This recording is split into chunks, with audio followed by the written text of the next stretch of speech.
ఆంధ్రప్రదేశ్ రాష్ట్ర ప్రభుత్వం తెలుగు సినిమా పరిశ్రమకు ఇస్తున్నటువంటి సహకారం, ఈ శాఖ సినిమా పరిశ్రమ అభివృద్ధి గురించి చేస్తున్నటువంటి కృషి గురించి తెలుగు సినిమా నిర్మాతలు ముఖ్యమైన వారు వచ్చి ప్రత్యేకంగా అభినందించడం జరిగింది.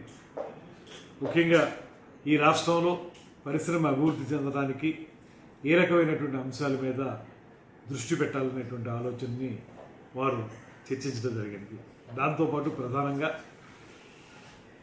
సినిమా పరిశ్రమకు సంబంధించినటువంటి వివిధ అంశాల మీద 24 క్రాఫ్ట్స్కి సంబంధించినటువంటి అభివృద్ధి మీద ముఖ్యమంత్రి గారితో అదేవిధంగా ఉప ముఖ్యమంత్రి గారితో ఒక సమావేశం ఏర్పాటు చేయాల్సిందిగా వారు కోరడం జరిగింది. దాంట్లో భాగంగానే వారు అనేక అంశాలని సినిమా పరిశ్రమకు సంబంధించినటువంటి కొత్త సినిమాల రిలీజ్ విషయం కానివ్వండి, షూటింగ్ల విషయం కానివ్వండి, అదేవిధంగా ఒక ప్రత్యేకమైనటువంటి పాలసీ తీసుకువచ్చే విషయం కానివ్వండి, వీటి మీద కూడా చర్చించారు. వారితో ఆ విషయాలు మాట్లాడినప్పుడు ఇవన్నీ కూడా మీరు సమగ్రంగా చర్చించి విస్తృతమైనటువంటి మీ వేదిక మీద వాటిని బాగా ఆలోచించి ఒక సమగ్రమైనటువంటి ఆలోచనతో ముందుకు రండి. వచ్చినప్పుడు సీఎం గారితో డిప్యూటీ సీఎం గారితో మీకు సమావేశం సెప్టెంబర్ మొదటి 2 వారాల్లో ఎప్పుడు అవకాశం కుదిరితే అప్పుడు ఏర్పాటు చేస్తామని చెప్పాం. ఆ సమావేశంలో వారు వచ్చి వారితో మాట్లాడి ఆంధ్రప్రదేశ్ రాష్ట్ర ప్రభుత్వం ఏ రకమైన సహకారం వారు ఆశిస్తున్నారో, దాంతోపాటు రాష్ట్రంలో ఏ రకమైనటువంటి అభివృద్ధి జరగాలని వారు కోరుకుంటున్నారో, షూటింగ్లు అయితే ఇప్పటికి బాగా జరుగుతూ ఉన్నాయి, వాటితో పాటు మౌలిక సదుపాయాల కల్పన, స్టూడియోల నిర్మాణం కానివ్వండి, డబ్బింగ్ థియేటర్లు, రికార్డింగ్ థియేటర్ల నిర్మాణం కానివ్వండి, వీటికి సంబంధించి వారికి ఉన్నటువంటి ఆలోచనల్ని రాష్ట్ర ప్రభుత్వంతో ముఖ్యంగా ముఖ్యమంత్రి గారితో ఉప ముఖ్యమంత్రి గారితో చర్చించడానికి ఒక ప్రాతిపదికగా మొట్టమొదటి మెట్టుగా వారు నన్ను కలవడం జరిగింది. దీని మీద త్వరలోనే ఒక సమావేశం ఏర్పాటు చేసి విస్తృతంగా ఆలోచించి ఒక నిర్ణయానికి రావడం జరుగుతుంది. అదేవిధంగా నంది అవార్డులకు సంబంధించి కూడా ఇప్పటికే ముఖ్యమంత్రి గారు నంది అవార్డుల విషయంలో కానీ, నంది నాటకోత్సవాల విషయంలో కానీ ఒక స్పష్టమైనటువంటి వైఖరి తీసుకున్నారు. అదేవిధంగా నంది అవార్డుల విషయంలో ఉప ముఖ్యమంత్రి గారు కూడా చాలా సూచనలు చేశారు. వీటిని దృష్టిలో పెట్టుకుని ఈ సంవత్సరం కూడా మనం నంది అవార్డుల పంపిణీ కార్యక్రమాన్ని ఏర్పాటు చేయాలనేటువంటి ఆలోచన చేస్తా ఉన్నాం. దాన్ని ఏ రకంగా చేయాలనేటువంటి దాని మీద 2-3 ప్రత్యామ్నాయాలు ఉన్నాయి. దాన్ని కూడా ఒక విస్తృతంగా ఆలోచించి ఒక నిర్ణయానికి రావడం జరుగుతుంది. దీని మీద వారిని కూడా ఆలోచించుకుని రమ్మని చెప్పాం.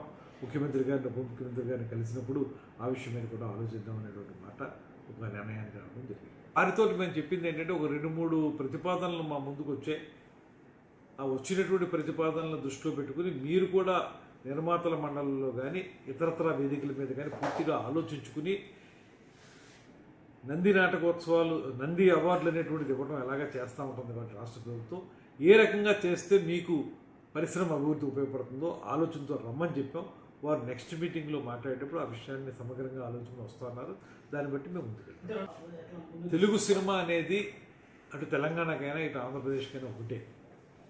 ఎక్కడైనా ఉత్తమ చిత్రంగానే నిలబడుతుంది కనుక 2 రాష్ట్రాలు కలిసి చేయాలా లేకపోతే విడివిడిగా చేయాలనేటువంటి అంశం మీద నిర్మాతలు భిన్న అభిప్రాయాలు తెలియజేశారు.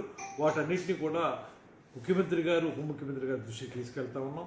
వారి ఆలోచనలు తీసుకుని దాని ప్రకారం ముందుకెళ్ళడానికి ఒక ఆలోచన చేస్తాం. పాలసీలో ఈ బడ్జెట్ అనేటువంటిది ప్రధానంగా బడ్జెట్ చుట్టూనే ఇవాళ సినిమా అనేటువంటి తిరుగుతుంది. ఎందుకంటే పాన్ ఇండియా సినిమాలు అయిపోయినాయి, దానికి ఎక్కువ బడ్జెట్లు అవుతున్నాయి, ఓటీటీ వచ్చింది. వీటన్నిటి దృష్ట్యా సినిమాకి సంబంధించినటువంటి విధాన రూపకల్పన విషయంలో బడ్జెట్ని ప్రధానాంశంగా తీసుకుని ఏ సినిమాలకి ఏ రకమైనటువంటి సహకారాన్ని ప్రభుత్వం సైడ్ నుంచి ఇవ్వాలనేటువంటి మాట కూడా వారు ఒక అన్యాపదేశంగా మాట చెప్పడం జరిగింది. దాన్ని రాబోయే రోజుల్లో ఆలోచించి తొందరలోనే ఒక పాలసీ తీసుకురావాలని ప్రభుత్వం ఇప్పటికే నిర్ణయించింది. ఉప ముఖ్యమంత్రి గారు కూడా దాని మీద చాలా ఆలోచన చేస్తూ ఉన్నారు. అందరం కలిసి ఒక సమగ్రమైనటువంటి విధానం తీసుకురావడం ద్వారా పెద్ద సినిమా, చిన్న సినిమా అనేటువంటి మాట ఏదైతే ఉందో వాటన్నిటికీ సహకారం లభించే విధంగా చేయడానికి సిద్ధంగా గురించి ప్రస్తావన రాలేదు. చివరిని వెళుతూ వాళ్ళు చెప్పిన మాట ఏంటంటే ఒక 1-2 రోజుల్లో దీనికి పరిష్కారం లభిస్తుంది అనేటువంటి మాట వారు చెప్పారు.